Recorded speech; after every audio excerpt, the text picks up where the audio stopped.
I don't know if you saw the news, but Yogi Berra died, for those who hadn't heard. And for those who don't know who he is, Google him. He's 90 years old. He certainly lived a wonderful life, and he is most noted for these yogiisms. And many of you know some of them, but I just wanted to share a couple with you. When you get to the fork in the road, take it. Another one that he said is, it ain't over till it's over, which a lot of people use and don't ascribe to him. But the one I want to focus on, because it's what I want to speak with you about this morning, is the one where he said, it's like deja vu all over again. And that's what it felt like to me, to some degree, during these past few months. The Bible, God in the Bible calls us a stubborn and stiff-necked people. Sound like anyone you know? Sound like anyone who's sitting next to you? Sound like you? Well, I heard this story about someone at a bar mitzvah.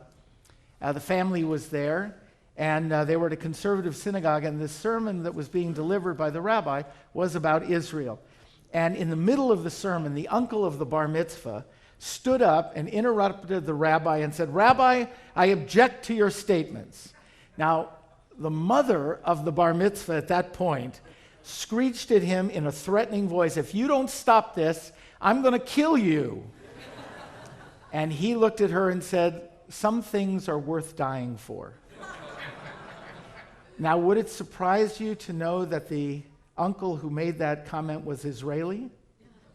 He is Israeli. All the major companies that are involved in technology have R&D in Israel, and we're all aware of that. And Intel USA has been expanding greatly in their various divisions in Israel. And they have a lot of past experience in dealing with Israelis. And so they've actually created a special document called Working with the Israelis, a guidebook for Intel USA, which they give to all of their American managers and teachers who are going over there before, so they should know what they're about to encounter. This is what it says. Expect to be cut off regularly during a presentation. I'm just reading what they wrote. Israelis prefer to ask questions and discuss issues immediately rather than wait until the end of the presentation. It's best to pause and respond to them. And another bullet point says, Israelis are generally fond of debate and will typically discuss any topic very passionately. Visitors are often taken aback by the tone or loudness of the discussion. Now, that's not just Israelis, I have to say. I mean, Jews, right? And it's anywhere in the world.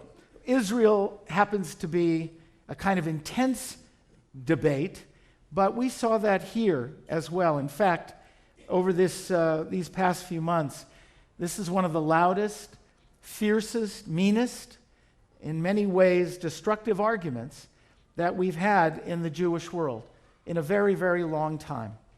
Certainly in my lifetime. We've had them historically, but this was one of the most difficult. We saw Israelis, but more we saw American Jews having an intensity and at the fringes a viciousness that we haven't really seen. And our community was split over the issue of the Iran deal. Synagogues and federations fought over this issue, fought terribly over it. Oh, we have some young ones here, and they're passing by. Now, one of my colleagues in Atlanta actually made the comment that this debate has ripped the community apart. Now, I didn't feel that here so much, but it certainly has happened. It happened in Los Angeles. It's happened in a number of communities around the country. And friends of Israel, people who have shown their loyalty and their devotion to Israel for long years, have received on the internet threats against their life. They've been called capos, which is a term, for those who don't know it, from the Holocaust, of Jews who acted as the Nazis' police in the camps and beat and tortured their fellow Jews. They've been called traitors to America, traitors to Israel. They've been called warmongers. And these are people with long, devoted histories in the Senate, in Congress, in leadership in the Jewish world. So it mattered not whether you came out for it or against it. There was intense anger on all sides. People argued, and this is what bothered me the most. People argued as if they knew the future. People talked as if they knew what would happen, whether they opposed it or they supported it. They knew what the consequences were of this deal. They knew, and they said it over and over with increasing intensity and assurity. All of them seemed to know something that I didn't know, because I don't know what tomorrow will bring. I don't know about you, but I don't. They seemed to know this, so much so that they were willing to alienate friends. Now, I want to just tell you of an incident, just to give you the perspective of why I believe so deeply that nobody knows anything about the future, and that we are often surprised, almost always. So, a little-known hero of our people died this year. His name was Vladimir Slepak. I don't know how many of you remember. He was one of the most important leaders of the Soviet Jewry movement. He was a refusnik. They called him Volodya, and he was the most respected. And Volodya in the Soviet Union was demanding of us in America that we loudly demonstrate, that we go to Washington, that we make Jackson Vanik a priority, which we did and we passed, that we put pressure publicly on the President of the United States to put pressure on the Soviet premier in order to let the Jewish refuseniks of Israel go. Now, at the same time, there was one of the most brilliant and far-sighted of our leaders who was actively attempting to suppress all public displays. That was the Lubavitcher Rebbe, Menachem Schneerson, one of the greatest, most insightful leaders we have had, certainly in modern times. Someone who has affected Jews and non-Jews and does to this very day in positive ways. But he couldn't see the future. For him, he was afraid that if we were public about it, the Soviet Jews would suffer more and they would never get out. He was wrong. Volodya was right. And the proof is that over a million Soviet Jews flooded out of the Soviet Union because of that pressure. And just to know that the same Rebbe who is, and I say this, one of the most brilliant of leaders, and has done incredible things, he was wrong about the Camp David Accords. He threatened the leaders of Israel. They can't give back an inch of Sinai because Egypt will break the treaty and Egypt will destroy Israel. Now, that was 1979, and hardly an Israeli soldier has died at the hands of an Egyptian soldier since. How many lives were saved? He was wrong. He didn't know the future any more than you or I know. I don't know what this Iran deal is going to do. I don't know whether it's good or bad. I only know that we will find out together, along with the opponents and along with those who support it. And I quote it all the time, Mensch tracht und Gott lacht. You know, we plan and God laughs for good reason. How often are our plans upset? We just don't know. But we are capable of dealing with whatever will come. Have you, any of you ever bought anything on eBay? See these cufflinks? Anyway, this tie. I actually do search for Judaica, esoterica on there, little things, ties and tie clips and different things like that. But there was this woman this year who bought a Torah scroll online. You know, they do sell them if you haven't looked. She bought a Torah scroll online, and it came on eBay, and the person who shipped it was looking for a box big enough to ship it, and he found a Sony TV box. And that's how it came to her. And she noticed when she opened the box that on the cover, this is what it said: "Imagine the possibilities, the centerpiece of your home." Torah arrived in a box that was labeled "Imagine the possibilities, the centerpiece for your home." Well, that's what we are. We're a people of possibilities. We understand the worst that can happen because it's happened to us many times. And we know that no matter what happens, it's possible for us to rebuild and grow and flourish. We do it over and over again. So I would argue, no matter what this pact will bring, no matter whether Iran becomes nuclear or doesn't, we will deal with it as we've dealt with everything in the past, and as I believe we will continue to. You know,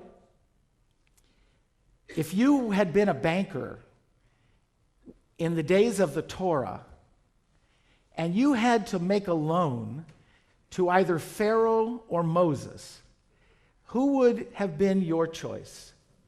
Who would have given money to Moses? Who would have thought that that enterprise would actually take off? Pharaoh is the one you would back. Pharaoh had power, had armies, had palaces, had wealth. Why wouldn't you loan that money to them? Who would you bank on? Would you have banked on the Jewish people, this ragtag group of slaves in the desert? And yet, that little group, us, who are still here, these are the empires that we have not only outlasted and survived, but managed to grow through. Egypt, Assyria, Babylon, Persia, Ptolemies, the Seleucids, the Romans, the Byzantines, the Umayyads, the Abbasids, the Fatimids, the Crusaders, the Mamelukes, the Ottomans, Hitler, the Soviet Union.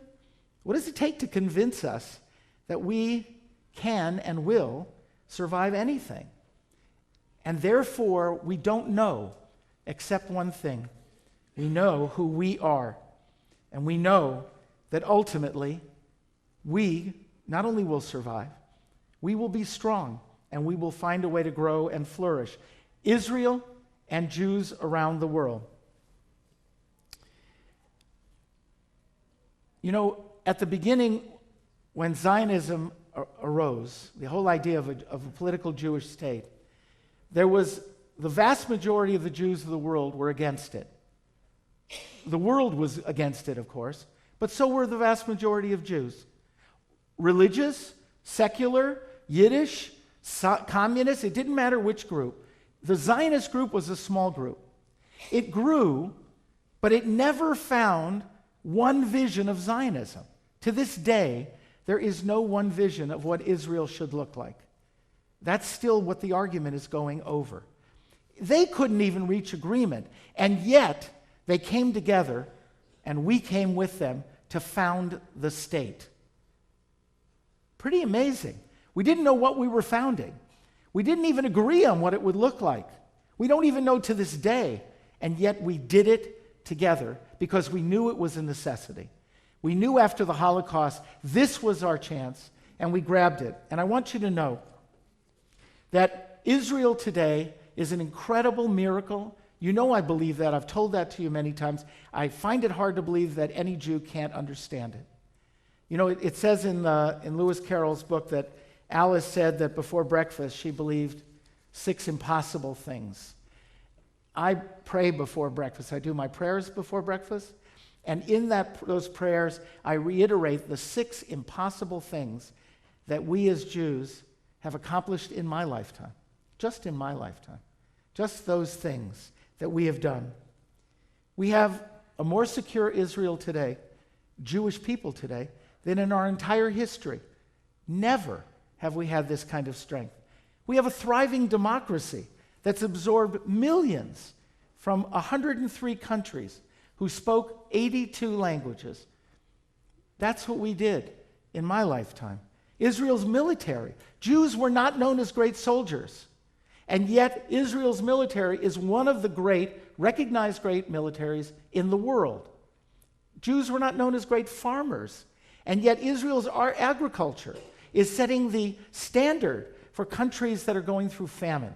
Israel has found solutions to water drought and will become a net exporter of water in the next 5 years. I don't know if you know that. It's a desert country. Water. Energy. With their natural gas, they're going to become a net exporter of natural gas. And we used to joke about if Moses had turned left instead of right, he would have had oil in Saudi Arabia. And who needs oil today? Natural gas is cleaner.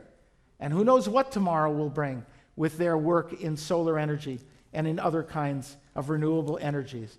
Rabbi Eric Yaffe, my classmate and former president of the Union for Reform Judaism, made this statement. He said, let's stop whining. It's true that Israel faces a long list of real problems and serious challenges. But as we ask the Holy One to accept our prayers this Yom Kippur, let's not forget to add some words of thanks. We Jews have much to be thankful for. And today, I'm thankful for all of these. And I want to share with you a couple of little stories that you didn't hear because, you know, I searched for them, and I like to share them with you. You know, they're actually on film. We have recorded bank robbers in Israel taking their loot and kissing the mezuzah on the way out.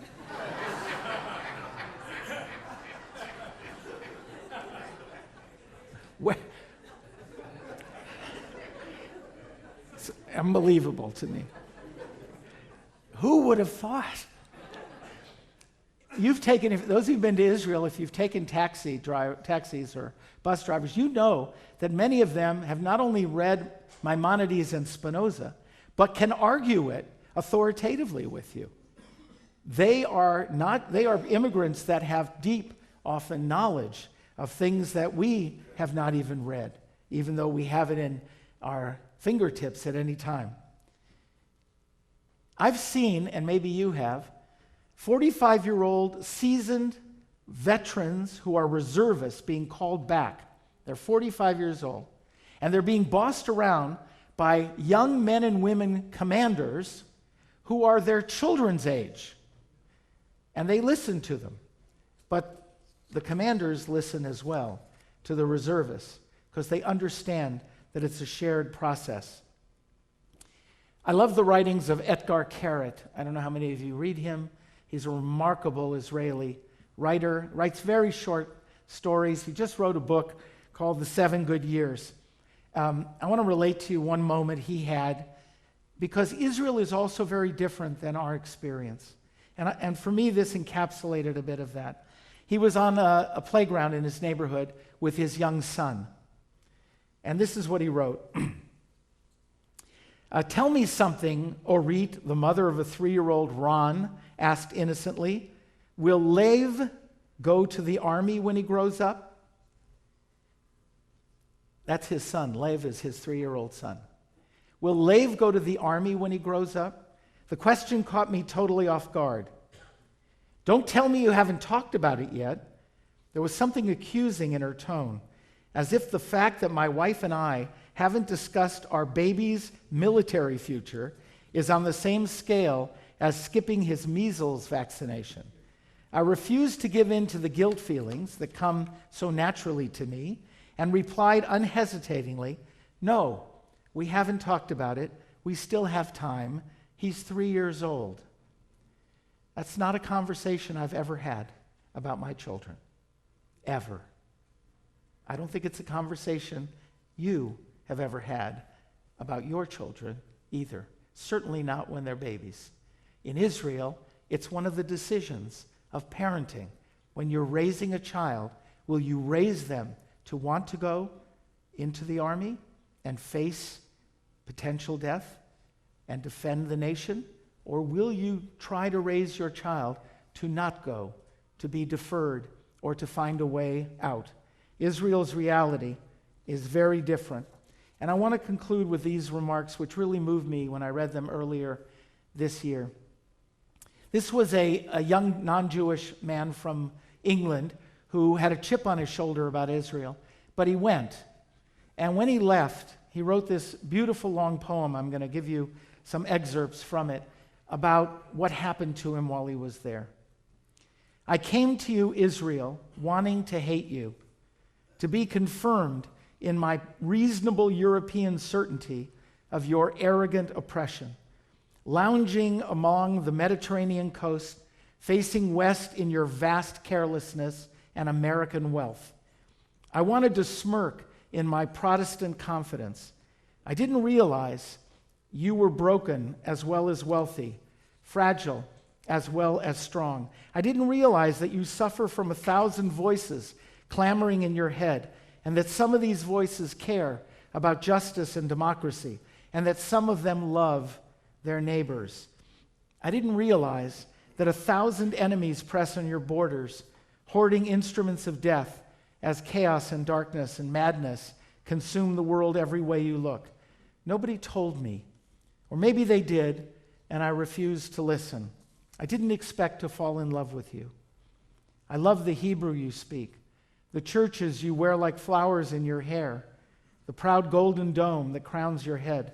I love the strength of your soldiers, the warmth of your sun, the joy of your songs, the peace of your kibbutzim. I'm not ashamed to say it. I love you. I'm sorry I had to leave you. I know I have no right to love you. What's 10 days compared to a year, a childhood, a lifetime, or 5,000-year lifetime of a people? I will come back to you. I will. Until then, Israel. Until then, shalom. I'm going back this year. Will you? And this afternoon, when we have our bonds drive, I'm going to invest again in Israel with a bond. I hope you'll join me. I support the Federation. I support AIPAC, AJC, ADL, and I will support the new Israel Fund and the RAC. I don't care which position they took. They are good, strong Jews who care about our people, who work for our people and for the state of Israel. And I believe in the work that we do together, and I believe we have to overcome the divisions and be united for us to flourish. And I ask you today what you believe and what you're willing to do on Yom Kippur to make a difference. Gemar Chatima Tova, may you be sealed for a good year in the book of life.